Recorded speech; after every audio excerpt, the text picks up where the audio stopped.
Mateo, Kapitulo 5, versikulo 1 hanggang 48.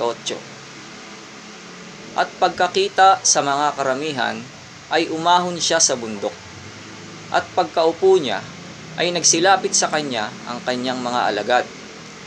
At binuka niya ang kanyang bibig at tinuruan sila na sinasabi, "Mapapalad ang mga mapagpakumbabang loob, sapagkat kanila ang kaharian ng langit. Mapapalad ang nangahahapis, sapagkat sila'y aaliwin.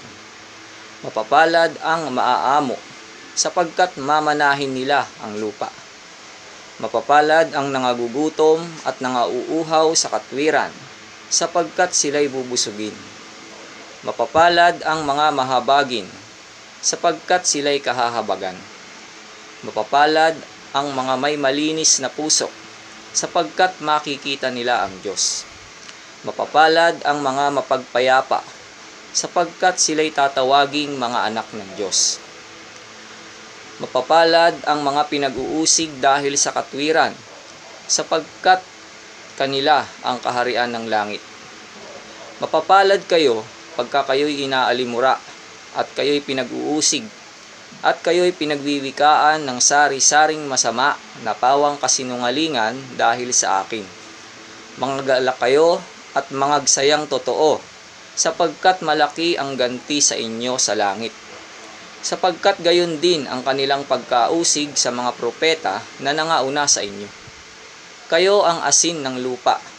Ngunit kung ang asin ay tumabang, ay ano ang ipagpapaalat? Wala nang anupamang kabuluhan, kundi upang itapon sa labas at yurakan ng mga tao. Kayo ang ilaw ng sanglibutan. Ang isang bayan na natatayo sa ibabaw ng isang bundok ay hindi maitatago. Hindi rin nga pinaniningasan ang isang ilawan at inilalagay sa ilalim ng isang takalan, kundi sa talagang lalagyan ng ilaw at lumiliwanag sa lahat ng nangasa bahay. Lumiwanag na gayon ang inyong ilaw sa harap ng mga tao, upang makita nila ang inyong mabubuting gawa at kanilang luwalhatiin ang inyong Ama na nasa langit. Huwag ninyong isiping ako'y naparito upang sirain ang kautusan o ang mga propeta. Ako'y naparito hindi upang sirain, kundi upang ganapin. Sapagkat katotohanang sinasabi ko sa inyo, hanggang sa mga wala ang langit at ang lupa, ang isang tuldok o isang kudlit sa anumang paraan ay hindi mawawala sa kautusan, hanggang sa maganap ang lahat ng mga bagay.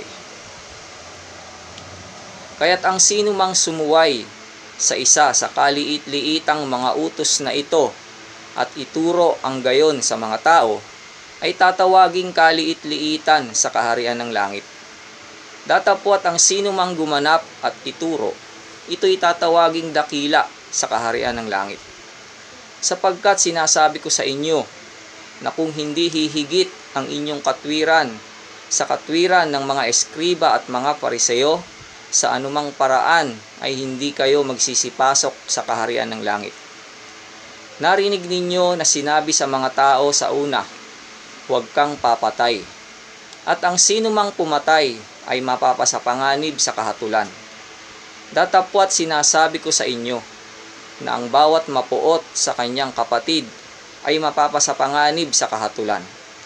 At ang sino mang magsabi sa kanyang kapatid, Raka, ay mapapasapanganib sa Sanedrin.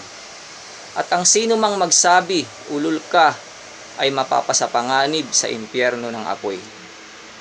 Kaya't kung inihahandog mo ang iyong hain sa dambana, at dooy maalaala mo na ang iyong kapatid ay mayroong anumang laban sa iyo, iwan mo roon sa harap ng dambana ang hain mo, at yumaon ka ng iyong lakad. Makipagkasundo ka muna sa iyong kapatid, at kung magkagayon ay magbalik ka at ihandog mo ang iyong hain. Makipagkasundo ka agad sa iyong kaalit, samantalang ikaw ay kasama niya sa daan. Baka ibigay ka ng kaalit mo sa hukom, at ibigay ka ng hukom sa punong kawal, at ipasok ka sa bilangguan. Katotohanang sinasabi ko sa iyo, hindi ka aalis doon sa anumang paraan hanggang hindi mo mapagbayaran ang katapus-tapusang beles. Narinig ninyong sinabi, huwag kang mangangalunya. Datapwat sinasabi ko sa inyo na ang bawat tumingin sa isang babae na taglay ang masamang hangad ay nagkakasala na ng pangangalunya sa kanyang puso. At kung ang kanan mong mata ay nakapagpapatisod sa iyo, ay dukitin mo at iyong itapon, sapagkat may mapapakinabang ka pa na mawala ang isa sa mga sangkap ng iyong katawan, at huwag ang buong katawan mo ay mabulid sa impyerno. At kung ang kanan mong kamay ay nakapagpapatisod sa iyo, ay putulin mo at iyong itapon, sapagkat may mapapakinabang ka pa na mawala ang isa sa mga sangkap ng iyong katawan, at huwag ang buong katawan mo ay mapasa impyerno. Sinabi rin naman, ang sino mang lalaki na ihiwalay na ang kanyang asawa, ay bigyan niya siya ng kasulatan ng paghihiwalay. Datapwat sinasabi ko sa inyo, na ang sino mang lalaki na ihiwalay ang kanyang asawa, liban na lamang kung sa pakikiapid ang dahil, ay siya ang sa kanya'y nagbibigay ng kadahilanan ng pangangalunya. At ang sino mang mag-asawa sa kanya, kung naihiwalay na siya, ay nagkakasala ng pangangalunya.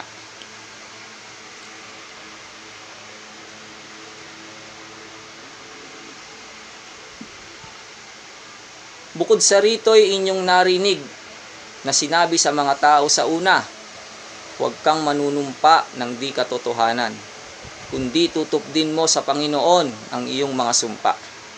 Datapwat sinasabi ko sa inyo, huwag ninyong ipanumpa ang anuman, kahit ang langit, sapagkat siyang luklukan ng Diyos, kahit ang lupa, sapagkat siyang tungtungan ng kanyang mga paa, kahit ang Jerusalem, sapagkat siyang bayan ng dakilang hari.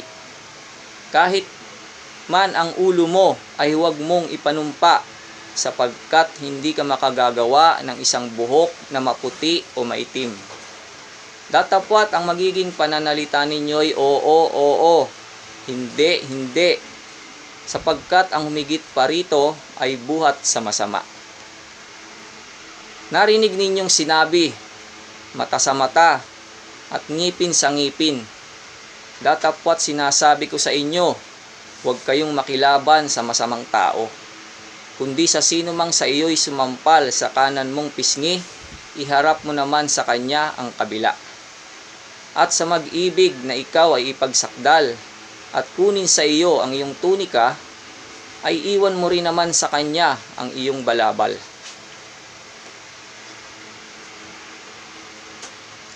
At sa sino mang pipilit sa iyo na ikaw ay lumakad ng 1 milya, ay lumakad ka ng 1 milya, ng 2 milya na kasama niya.